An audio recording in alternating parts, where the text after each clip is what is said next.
फिर मैं हंसूंगी। नमस्कार। हमने के भोजपुरी भजन सुनाओ तन जा रहुआ सब निकल पसंद आए तो लाइक करो जा, सब्सक्राइब करो जा।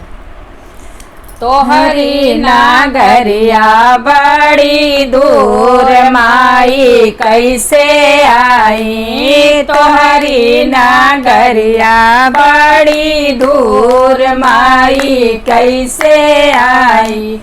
फुलवा के हार माई दिन दिन में महंगा बेचाई, फुलवा के हार माई दिन दिन में महंगा बेचाई। ममलिया के कवाना कसूर माई कैसे आई, मलिया के कवाना कसूर माई कैसे आई।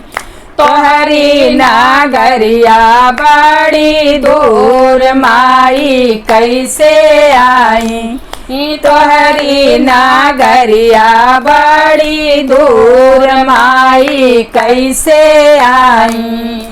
चुनरी अनमोल माई गोटा रेशम की बुनाई, चुनरी अनमोल माई गोटा रेशम की बुनाई।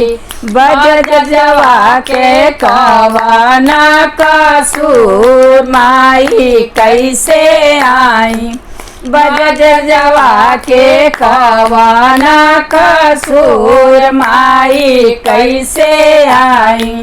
तोहरी नागरिया बड़ी दूर माई कैसे आई, तोहरी नागरिया बड़ी दूर माई कैसे आई। पेड़ा मिठाई में भी मिलावट उसमें पाई, पेड़ा मिठाई में मिलावट उसमें पाई। हलवैया के कवाना कसूर माई कैसे आई, हलवैया के कवाना कसूर माई कैसे आई।